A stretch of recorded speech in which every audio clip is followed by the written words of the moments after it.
বৈশাখ মাসের পয়লা দিনে এই গাছ পাঠাটা খাওয়া কিন্তু একদম ধার্য। তোমরা আসল পাঠা খাও বা না খাও, এই গাছ পাঠাটা কিন্তু বৈশাখ মাসের প্রথম দিন মানে পয়লা তারিখে এই গাছ পাঠাটা খেতে হবে, মানে যেটা আমাদের বাঙালিদের কাছে সব থেকে বড় দিন, নববর্ষের দিন। তার জন্য কিন্তু গাছ পাঠা মানে এঁচোড়টা খুব ভালো করে কেটে রেখেছি। তোমরা তো দেখতেই পেলে, শুধু কি এঁচোড় কাটলে হবে, তার সাথে কিন্তু আলুও বেশ ডুমো ডুমো করে কেটে রেখেছি এরকম ত্রিকোণ ভাবে। আর তার সাথে যেই মশলাগুলো লাগবে, চলো সেই মশলাগুলো দেখিয়ে দিই। লাগবে পেঁয়াজ, বেশ খানিকটা পেঁয়াজ দিয়ে পুরো মাংসের মতো করে করতে হবে, যেমন আমরা পাঠা মাংস করি।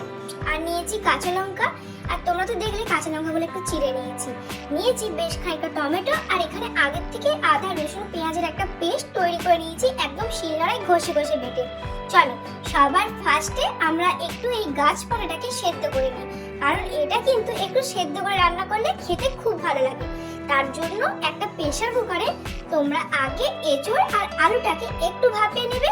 একটা সিটি না দিলেও হবে, অল্প শস করবে যখনই প্রেসার কুকারটা, তখনই নামিয়ে নিও, কারণ না হলে নতুন আলুগুলো কিন্তু একটু বেশি সেদ্ধ হয়ে যাবে। এবার ঠিক এই এঁচোড় আর আলুটাতে বেশ খানিকটা জল দিয়ে দাও, আর জল দেওয়ার পরে নুন আর হলুদ গুঁড়ো, এই দুটো গুঁড়ো মশলা দিয়ে আর একটু নাড়াচাড়া করে খুব ভালো করে এটাই কিন্তু প্রেসারে কুক করতে হবে। আর এবার কিন্তু এটাকে যখন ভালো করে কুক হয়ে যাবে, তারপর কিন্তু একটা একটা করে সব ভেজে নিতে হবে।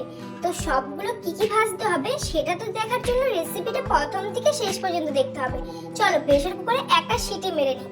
আর এই দেখো, সিটি মারার পর আলু আর এঁচোড়টা কিন্তু খুব ভালো করে কুক হয়ে গেছে। এখন এগুলোকে ভাজবো। হ্যাঁ, এইগুলোকে ভাজার কথা একটু আগে তোমাদের সাথে বলছিলাম। সবার ফার্স্টে কড়াইয়ের মধ্যে বেশ খানিকটা সরিষা তেল দেওয়ার পর ঠিক যখনই সরিষা তেলটা গরম হয়ে আসবে, তখনই কিন্তু আলুগুলো দিয়ে দেবো। সবার ফার্স্টে আলুগুলো লাল লাল করে একটুখানি ভেজে নেবো।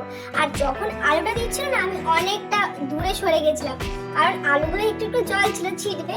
তো দেখো, আলুগুলো কিন্তু তোমাদের সাথে কথা বলতে বলতে আমি ভেজে নিয়েছি। আর আলুগুলো কিন্তু একদম আস্তে আস্তে ভাজতে হবে, কারণ নতুন আলু অনেকটা তাড়াতাড়ি সেদ্ধ হয়ে যায়।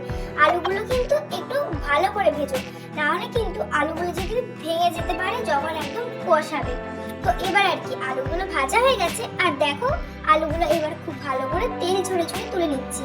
আর যে তেলটা অবশিষ্ট থাকবে কড়াইয়ের মধ্যে, সেই তেলটার মধ্যে এঁচোড়গুলো একটু ভেজে নেবো। ওই যে তোমাদেরকে বললাম গাছ পাঠার তো একটু গন্ধ হবেই হবে।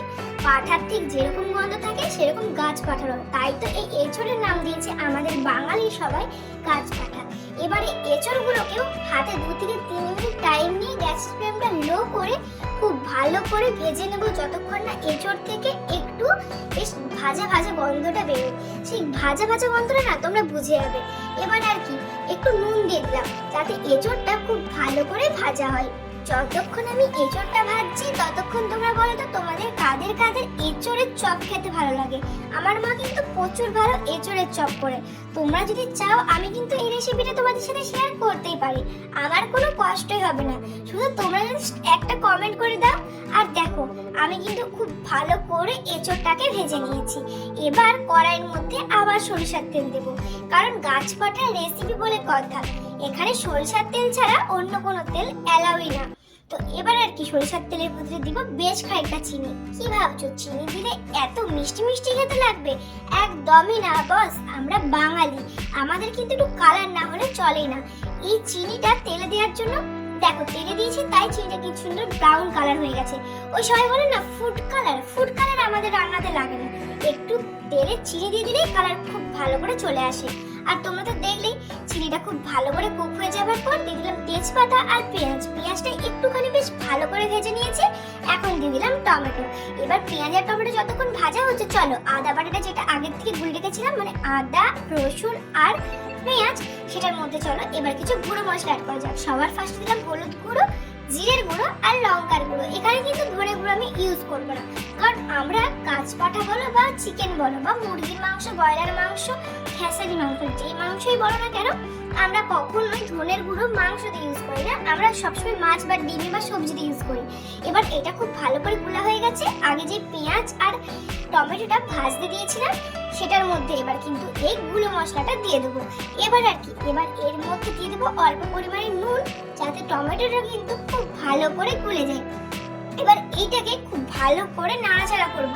ঠিক ততক্ষণ নাড়াচাড়া করব যতক্ষণ না এই মশলাটা থেকে খুব ভালো করে তেল বেরিয়ে আসে।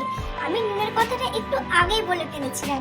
আমি তো অনেক আগে ভিডিওটা শুট করেছি, সবসময় না সবখানটা মনে থাকে না। তোমরা তো দেখতেই পাচ্ছ নুন দিচ্ছি না, মানে নুন হলুদ দিচ্ছি, একটু দেখে নিয়ে একটু ম্যানেজ করে নিও। আমি তো ছোট, আমি অত ভালো করে না মানে ঠিক তোমাদেরকে বুঝাতে পারছি না, কিন্তু তোমরা আমার রান্নাটা দেখলে বুঝে যাবে আমি কখন কি মশলা দিচ্ছি। আমার যদি কিছু ভুল হয়ে থাকে তোমরা অবশ্যই কিন্তু আমাকে মার্জনা করে দিও। এবার আর কি, মশলাটা তো দেখলে খুব ভালো করে কষা হয়ে গেছে। এর মধ্যে তো তারপরে দেখলে আমি আগের থেকে যেই ইঁচড় আর আলুটা ভেজে রেখেছিলাম সেটা দিয়ে দিলাম। এবার এটাকে কিন্তু এই মশলার মধ্যেই ভালো করে কষাবো। যেই বাটিতে না আমরা আদা রসুন পেঁয়াজ বেটে রেখেছিলাম সেই বাটিটা শুধু একটু ধুয়ে জল দিয়ে দেবো, আর একটুখানিও এটাতে জল দিব না, যেহেতু আমরা গাছপাঠার কষা তৈরি করছি। গাছপাঠার কষা তৈরি করার পর এটাকে কিন্তু জল দিলে একদমই খেতে ভালো লাগবে না। একটা এঁচড়ের ঝোল আলাদা আর এঁচড় কষা আলাদা, এঁচড় থেকে জল বেরিয়ে এটাকে কিন্তু খুব ভালো করে কষা যাবে। তো এটা এবার খুব ভালো করে মশলার সাথে নাড়িয়ে চাড়িয়ে ঢাকা দিয়ে দিই। চলো, আর ঢাকাটা খুলে দেখো কতটা পরিমাণে জল বেরিয়েছে। এটা কিন্তু 2 থেকে 3 মিনিট পর আমি ঢাকাটা খুলেছি, একদম হাই ফ্লেমে ছিল। এবার আর কি খুব ভালো করে এটাকে নাড়াচাড়া করব ঠিক যতক্ষণ না এই জলটা মরে যায়। আর দেখছো কি দারুণ দেখতে লাগছে না? খুবই সুন্দর লাগছে এই এঁচুর কষাটা, যেন মনে হচ্ছে পুরো পাঠা মাংসের কষা। এবার উপর থেকে অল্প চিনি, বেশ খানিকটা সরিষার তেল ছড়িয়ে দেবো, আর তার সাথে দেব গরম মশলার গুঁড়ো। এই গরম মশলার গুঁড়ো দিলে না একটা মাংসতে আলাদাই টেস্ট লাগে, যার জন্য মাংস খেতে কিন্তু অসম্ভব সুন্দর লাগে। আর এই জন্য কিন্তু আমি এই পাঠার মানে গাছ পাঠা রেসিপিতে আমি অল্প পরিমাণে দিয়ে দিলাম গরম মশলার গুঁড়ো। এবারে এটাকে খুব ভালো করে নাড়িয়ে চাড়িয়ে গ্যাসের ফ্লেমটা অফ করে দেবো। আমার কিন্তু এঁচড় কষা রেডি হয়ে গেছে, মানে গাছ পাঠা কষা আমাদের রেডি হয়ে গেছে। ওপর থেকে সরিষার তেল ছড়িয়ে দিচ্ছি, বাস। এবার আর কি আজকের দুপুরে আমি গরম গরম গাছ পাঠা দিয়ে কষা, মানে গাছ পাঠা কষা দিয়ে আমি খুব ভালো করে ভাত মাখিয়ে খাই। তোমরা কিন্তু অবশ্যই আমার চ্যানেলটা সাবস্ক্রাইব করে যাও। আর আজকের জন্য টাটা, আর এইখানে রেসিপি।